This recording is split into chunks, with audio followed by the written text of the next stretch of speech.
Yeah, good morning. I got my Trump 2020 cup in. Yeah. Type. Anyway, what's up today? Continuing this series of videos, we're doing like sort of lists. Well, how exciting is that? Everybody loves lists. I did top 10 teams, ranked Power 5 conferences. Anyway, sort of continuing that today. And speaking of that, leave some comments down below. Top 5, what do you want to see? Top 5 what? As it relates to college football, obviously. Let me know what you want to see down below. Now, if you're one of these type of people that gets mad if you leave a suggestion and I end up not doing the video, then just don't leave the comment. I'll do as many as I can or whatever. I'm just looking for some suggestions and ideas, try to get an idea of what it is you guys would like to see. But up today, my top 5 must-watch players in the SEC. I had a hard time coming up with a title of this video because it's not the 5 players I think are the best. It's not, I don't really, I mean, really the only way I know how to say it is these are 5 players in the SEC that I'm interested in watching this year. Now, the reasons that I'm interested in watching these teams, or these players, vary depending on the player, and I'll try to do a pretty good job of explaining why that is when I get onto that list, which should be approximately right now.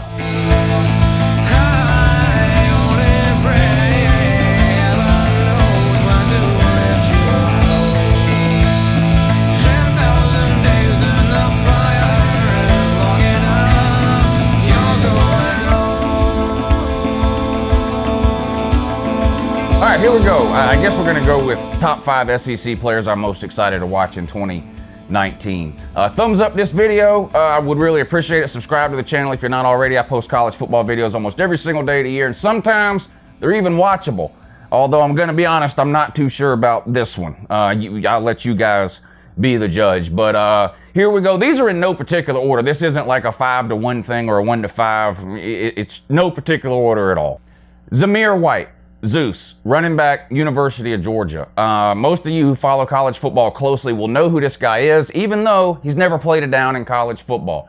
He's a sophomore this year, true freshman last year. Now, sort of a quick backstory on this guy for those that might not know. Number 1 running back prospect in America for the 2018 class. Commits and signs with the University of Georgia. Of course, when he got to Athens, he was coming off of a knee injury that he suffered late in his senior season in high school. In November of 2017, he tore ligaments in his knee.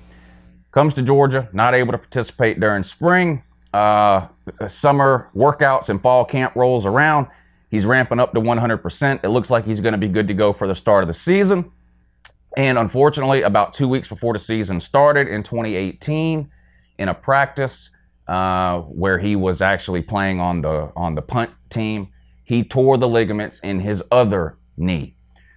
So you got a situation here where a guy has tore the ligaments in both his knees over about a 10-month period, resulting in about a year and a half's total worth of rehab. This guy basically been in rehab for the last year and a half. Now, science has come a long way. Medicine has come a long way in terms of rehabbing and treating these knee injuries. But the bottom line is you never really know what you're going to get from one of these guys returning from a knee injury until you see him go out and do it. And I get that. And that's why this is one of the guys I'm most excited or interested or curious, or however we decide to put this, to see play in 2019.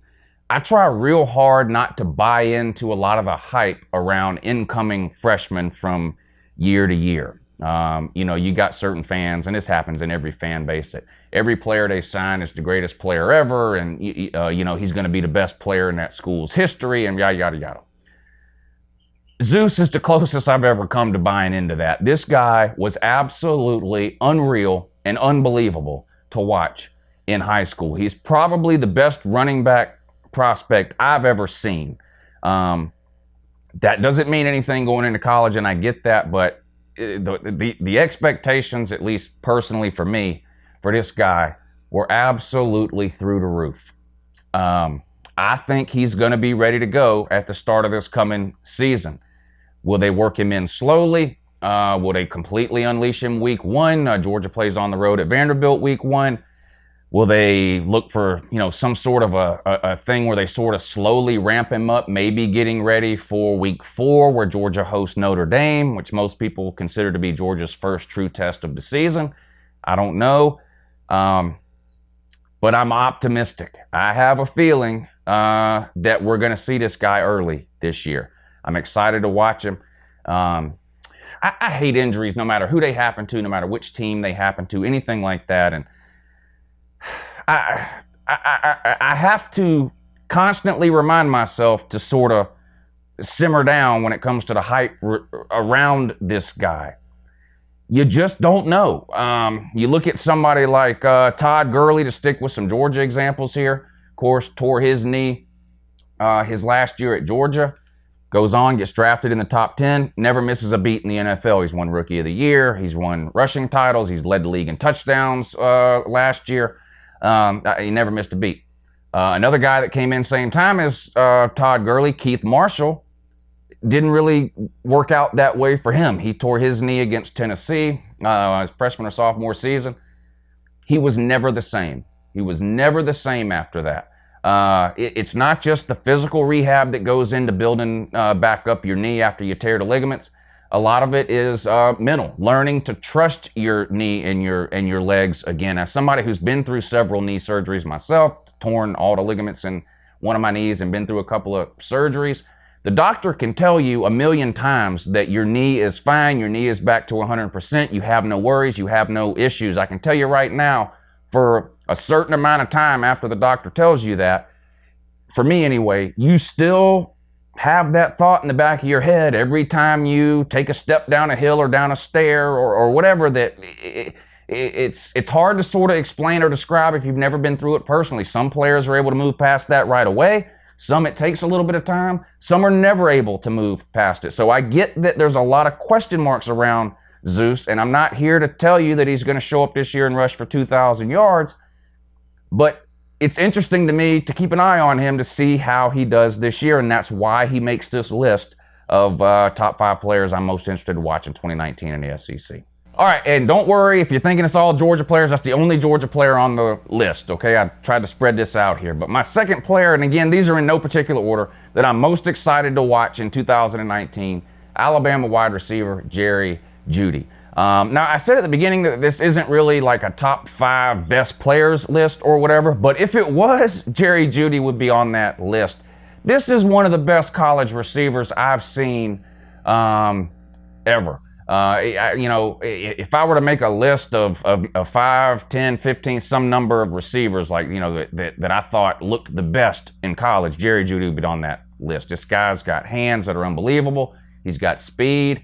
He's the perfect size for a wide receiver. And watching this guy catch a slant pass is unlike, and everybody throws these slant routes. Watch Tua throw a slant route to Jerry Jeudy. It's unbelievable. He doesn't slow down one bit. Tua pretty accurate on those passes. He tends to lead him perfectly every single time. And Jerry Jeudy, for whatever reason, and again, this is something that's sort of hard to describe to you. You just have to have seen it to sort of know what I'm talking about.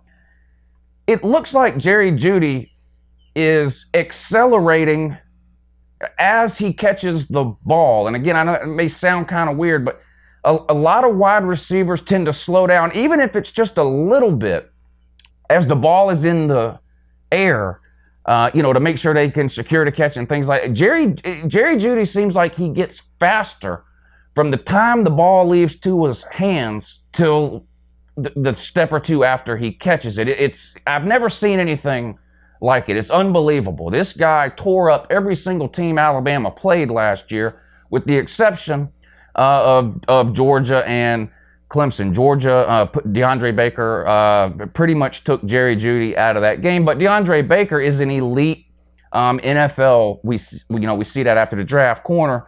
I don't think anybody's going to be surprised to see DeAndre Baker making several Pro Bowls and things like that. So the fact that he was able to sort of corral Jerry Jeudy, I don't hold that against Jerry Jeudy at all, really. Jerry Jeudy is one of the most exciting players to watch in all of college football. I think he's one of the best players in the SEC, regardless of position, and very exciting to watch. He comes in on this list, too, of my 5 most interesting people to watch in the SEC in 2019. How about this one? And again, this is sort of a different reason than the first 2 I mentioned. But one of the players I'm most excited to watch in 2019 out of the SEC, quarterback from Mizzou, Kelly Bryant. Now, Kelly Bryant, no stranger to fans of college football. Starter at Clemson for a year. Went into last season as sort of a co-starter type situation with Trevor Lawrence. We all know what happened there. Bryant started the first few games. They were sort of rotating Trevor Lawrence in and out. Clemson decided to go ahead and go with Trevor Lawrence full time. Kelly Bryant announces after week 4 last year that he's going to go ahead and transfer and play his last season somewhere else. Missouri picks him up. Kelly Bryant, is he an elite passing quarterback? No, at least we haven't seen that yet, and that's the main reason Trevor Lawrence is starting at Clemson and not Kelly Bryant. He's very athletic. He can move around in the pocket.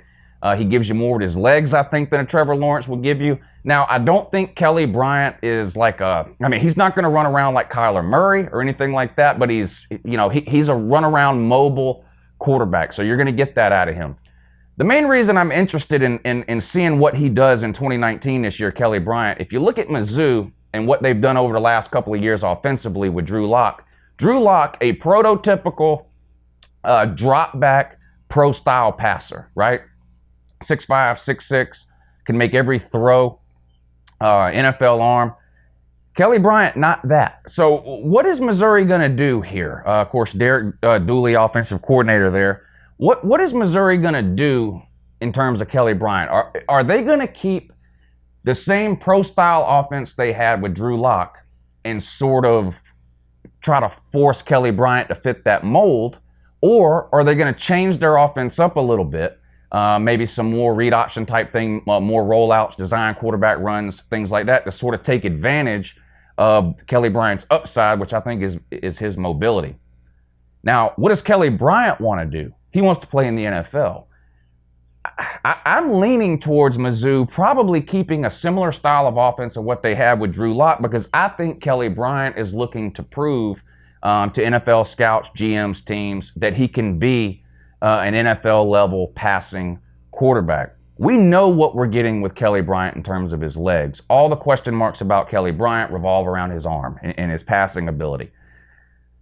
That's not to say Missouri's not going to run Kelly Bryant some. Obviously, they're going to take some advantage of his obvious upside that he gives you with his legs, but I think Missouri's going to stick with more the same type of offense they had with Drew Lock and let Kelly Bryant sort of try to progress as a passer. And Missouri in general, to me, is a very interesting team to keep an eye on this year in the SEC.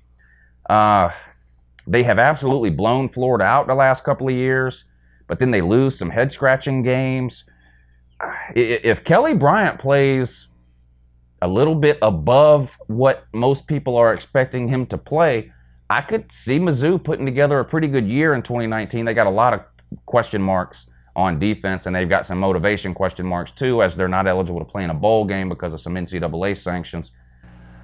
I think it's possible Mizzou could be the second best team in the East this year. We'll see what happens with Florida. Of course, they're burning to the ground as we speak, losing commitments and players and everything else. But Florida, obviously a more talented team than Mizzou, but like I said, Mizzou has road graded them the last 2 years. So Kelly Bryant, very interesting to me, and Mizzou in general, very interesting to me to keep an eye on in the 2019 season. All right, we're going to stick with the quarterback theme here. In fact, the last 2 on this list of 5 are both quarterbacks.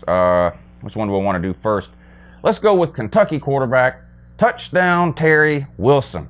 This was his nickname heading into the season last year. After the first half of the season, they had to change it to turnover Terry Wilson. Terry Wilson, sort of like Kelly Bryant. I think Kelly Bryant's a better passer than Terry Wilson, at least what we've seen so far on the field. But Terry Wilson ran around, made a lot of plays with his legs, but was borderline terrible passing the ball, especially the first 6, 7, 8 games of the season last year. He did look a little bit better the last 3 or 4 games than he did the first 6, 7, or 8 or whatever. But up until like week 8 or week 9, he had more turnovers than he did passing. He had more interceptions than he did touchdowns. He ended up correcting that, and by the end of the year, I think he finished maybe 2 or 3 ahead in the touchdown category versus the interception category, but he's still got to cut way back on his turnovers in 2019. Now, he benefited last year from having Benny Snell at running back. I still think Kentucky's going to have a good run game this year. I really do. Obviously, I don't think they have a running back on their team that's going to give them the production or have the talent that Benny Snell had, but I don't think Kentucky's going to drop off the map either. And I know a lot of people are expecting that because they lose not only Benny Snell, but over on the defensive side, they lose Josh Allen. Those are two of the best players Kentucky has had in a long time. I don't think Kentucky's going to be as bad this year as most people seem to think. A lot of that, though, is going to depend on the play of quarterback Terry Wilson. He's got to take 2 or 3 steps forward this year, in my mind, if Kentucky wants to have any chance of repeating the success that they had last year. Getting to 10 games, playing in a big bowl game, being in competition to win the division late into the year, things like that. Obviously, I don't expect Kentucky to win the East, but if they want to sort of mimic the season they put together last year, which is a huge success for Kentucky, Terry Wilson has got to play a lot better than he did last year. Now, you see improvement all the time in quarterbacks from year 1 in the system to year 2. So, I don't think it's impossible for Terry Wilson to get a lot better this year. I'm not convinced that he will. I do think he'll be better. How much better is the question. Teams did not game plan around Terry Wilson last year when they got ready to play Kentucky. They game planned around their run game and how to slow down Benny Snell. That's not going to be the case. Terry Wilson's not going to have that luxury this year. Teams are probably going to be looking more towards slowing down Terry Wilson this year. He's going to get more of the defense's attention this year than he got last year. We'll have to see if he's up to the challenge and up to the occasion, but he makes this list of the players in the SEC that Uncle Lou is most excited to watch in 2019. All right, and up last here, sticking with the quarterbacks, this is sort of a 2-player deal here. Bo Nix and Joey Gatewood, who's going to be Auburn's quarterback? Whoever it ends up being, that's one of the players I'm going to be interested in watching this year. Why? Gus Malzahn teams are only as good as the play of a Gus Malzahn quarterback. That is it. If you go back and look at some of the great seasons that Auburn has had while Gus Malzahn has been there, whether it's been as offensive coordinator or more recently as head coach, it's been seasons where their quarterback played at a really high level. Of course, 2010 national champions with Cam Newton, sort of a generational type talent there. You look at a couple of years ago when they beat Georgia and Alabama to close out the season before losing to Georgia in the SEC title game. That was Jared Stidbaloni's best season that he had with Auburn. He took a huge step back last year, and Auburn's overall record reflected that. You go back even a few years back to 2013. Was that Gus Malzahn's first season as head coach? First or second season as head coach? They make the national title game. Huge lead at halftime over Florida State before they choked to death and blew it and ended up letting Jameis Winston and the Criminals win a national title in 2013. Now, their quarterback, he was not elite. He's not currently playing in the NFL anywhere at the quarterback position. He wasn't that good of a passer. But he had Gus Malzahn's offense mastered. Nick Marshall, and I'm no Nick Marshall fan. He started at Georgia as a defensive back, got into some trouble, left, ended up at Auburn. The guy can't even put a sentence together. If you don't believe me, watch this. Coach just said we need to just try to milk the clock, and then just like he gave us, he called and played that we make him he confident in us, and then we just went out and made a drive, put a drive together, and milk the clock, we're able to get this win. Huh? But the point is, regardless of what you think of his overall ability as a quarterback, especially in terms of throwing the ball, which he really had no ability, he had that offense mastered. He understood that offense. He knew how to run it. He got him into the right plays every single time. He got him out of the bad plays every single time. And he ran the Gus Malzahn offense to perfection. And that's what Auburn has to have with the offense Gus Malzahn runs. There's very little middle ground. If the quarterback can master that offense and run it really well, Auburn's going to have a pretty good season, win 9, 10, 11 games, challenge for the West and the SEC. If the quarterback can't, they're going to win 6, 7, or 8 games, and you're going to hear the fans come out and say, fire Gus Malzahn again. That's just the way it goes with a Gus Malzahn offense. It's very quarterback-centric. And to an extent, you can almost say that about every team, right? Not very many teams with a terrible quarterback are going to have good seasons, Lou. I'm not so sure that's true. I mean, Alabama won some national titles with average to below average quarterbacks. I'm not going to get into the Jake Fromm thing. Jake Fromm, obviously not an average or below average quarterback, way above average. I give him a hard time because I have high expectations for him, but he's a good quarterback. But so anyway, you understand what I'm saying. Gus Malzahn team, a Gus Malzahn offense in particular, really needs a quarterback who can master and run that offense. And we haven't seen enough from either Bo Nix or Joey Gatewood to know if they're going to be able to do that. They may have all the talent in the world, but it's going to be their first year really running that offense, right? They got Malik Willis, a junior, guy's been around for a while. Auburn went into the spring claiming, well, we got 4 people competing for the quarterback position. Everyone knew that was sort of BS. Coming out of the spring, it's down to 2. It's going to be Bo Nix or Joey Gatewood. You may see both of them the first couple of weeks, although Auburn, some tough games to start out. You may see both of them, but I don't know. I have a feeling Gus Malzahn is probably going to want to name a guy a starter. Whether he announces it publicly or not, I don't know. But I have a feeling he's going to want to know who his starter is at least 2-3 weeks ahead of the season, because that guy needs to get all the reps leading up to game 1, because he's got to understand that offense and be able to run it at a high level, or Auburn just can't have the success that they want to have. So whoever it ends up being, I'm interested to watch them. Those are the reasons why. Anyway, comment down below. What other top 5 type things would you like to see here over the next week or so as we try to kill some time in the off season? Let me know. Anyway, I appreciate you guys watching, and have a great morning too.